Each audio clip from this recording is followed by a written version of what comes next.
Welcome to Darwinian Bytes, where we explore the world of evolution and emergent behaviors through computer simulations.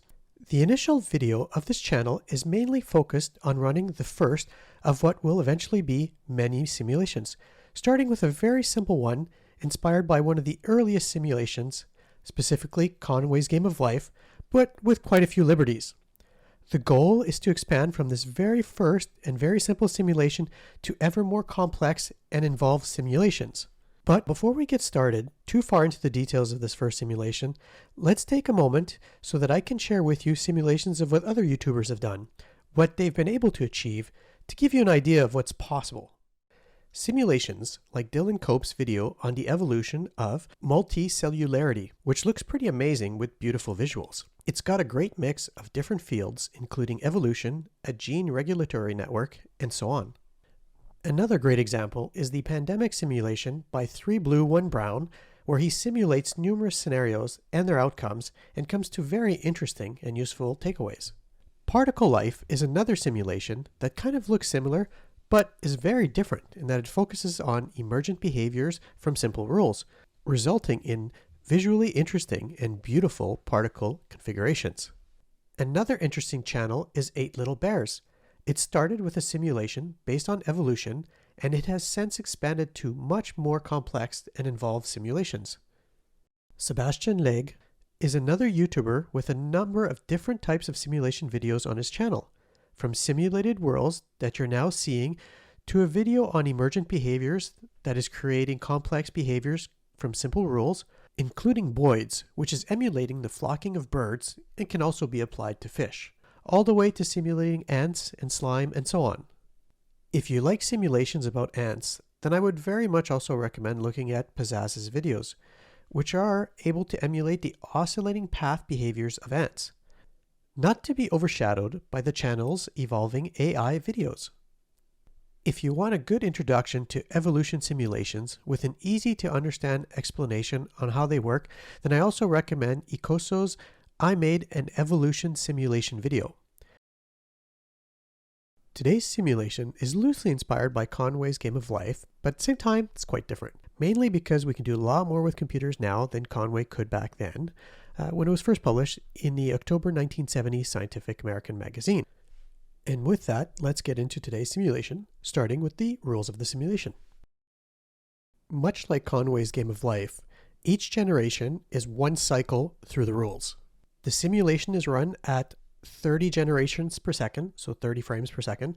The map wraps, which means that the entities in the simulation, if they go over the edge on one side, they'll appear on the other, and same for up and down.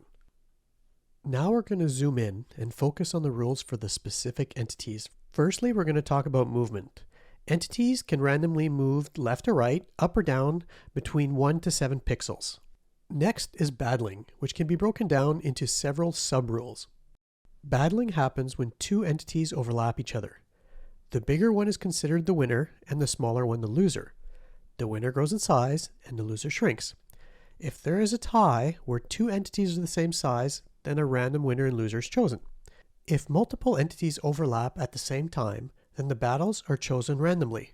However, each entity can only be in one battle per generation.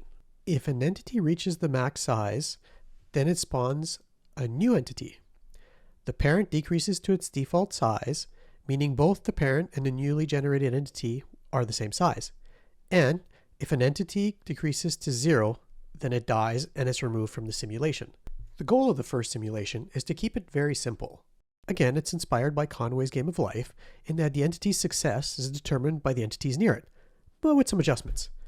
And of course, instead of squares and a grid, all the entities are circles. But before I get into some of the more detailed simulation runs, I'll preface it by saying that most of the simulations take quite a while to run, longer than is possible in this video, with the longest one taking about 5.5 hours. So I'll just be showing some clips and some of the summaries. The average run was 1 hour and 52 minutes, and the fastest was 18 minutes, and the longest was 5.5 hours. Some of you may have already guessed this, but the rules were chosen so the populations are quite stable. The difference between the largest and the smallest winning population was only about 8%. The win-loss ratio was about 50-50. Specifically, it was 51.72%, which is pretty close to what you would expect mathematically. Before I get into more details, let's take a look at an interesting sample run. I would speed it up, but like I said before, it gets quite chaotic very quickly, like many little atoms scurrying around. As you can see on the screen, in this run of the simulation, the entities seem to cluster in groups. Sometimes it can be whole sections, sometimes even half of the world space. It's almost like they have borders. If you think back to the rules though, it makes sense from a mathematical perspective. In the center of the clusters, there isn't much activity, just entities going about their business. The borders is where all the action takes place, especially in the areas with dense populations. If a smaller entity wanders into a group of the larger ones, it generally gets consumed. If it's larger, it'll spawn a new entity as well as shrink back to its default size, which makes it vulnerable. Meaning, to expand in most cases, entities need to have enough of an opening to get a beachfront. The smaller the cluster, the more likely it is to collapse. Of course, sometimes a small cluster of only a few entities somehow manages to expand into a large cluster, which is always interesting to see. Quite often, the winning and losing colors swap. There were even instances where one color had almost completely won, but then ended up losing. But these are rarer. Generally, once a certain level of dominance has been reached, it was hard for the smaller color to come back. Now that you know the rules of the simulation, and that you've had a bit of a chance to see some samples of it running, I've got some questions I'd like to ask you and get your thoughts on them. Please feel free to answer in the comments section, because I'm looking forward to reading your answers. What if we only had one color and it was a free-for-all instead of red versus blue? How different would the simulation be? Spoiler alert, it's probably not at all what you would expect. I'm going to run it here for a few seconds. Why do you think it's behaving the way it is? To give you a small hint, it has to do with spawning and overlapping. What would happen if we added more colors? Will that have a big impact on the simulation? Will the colors eventually cluster in groups? How many colors would it take before clustering is no longer possible? Would adding more colors take longer for the simulation to run? How many colors should we try? What do you think will happen if the density changes?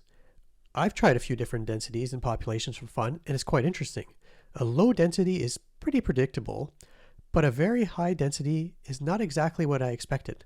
What do you think would happen with a high density, say 20,000 or 100,000 entities, instead of the original 1,000 we started with? What would be the impact of adding obstacles in the simulation? What if we added a wall or walls, rooms if you will? What if we removed wrapping around the world? What do you think would happen in these scenarios? What if we changed the rules of battles in the simulation? As an example, in the simulation, every battle has to have a winner and a loser. What if instead, when there was a tie, both entities just walked away and nothing happened? Or what if they both got hurt and shrank? How would that change the behavior of the simulation? And what other rules would you change? And what would be the impact of those changes? What if we changed the spawning rules? For example, what if the parent decreased less in size, say to 70% rather than its initial size? What if the spawned entity was bigger or smaller? I actually tried these and got some very interesting results. The short version is that mathematically, if the combination of the parent and baby together don't equal to the size of the parent before spawning when it's at its full size, then the population will either decrease or increase. So for example, if the parent decreases to 70% and the baby goes to a default rate, then the population will expand and at some point explode when it hits a critical mass. Similarly, if the combination is too small, it will shrink and virtually collapse over time. The rules were not chosen at random. They were specifically chosen to keep the population stable for this first video. What would happen if the entities could sense the size of other nearby entities? Almost like a radar, if you will. Would larger entities look for smaller entities? Would smaller entities be trying to run away from larger entities? Would the border areas be more chaotic? Would there be more chase-like behaviors? Why does the simulation always come to an end? I've sort of mentioned that it's mathematically related, but why do you think that is? And why do you think there's such a big variation between the longest and the shortest runs? Why is the population so stable? How would you change the simulation to make it more interesting? Would you change any of the movement rules? How about any of the battle rules? Any changes to the spawning rules? Would you add any additional elements and features? And what do you think their impacts would be to the simulation? I look forward to reading your suggestions in the comments below. And don't forget to like and subscribe to see more content like this.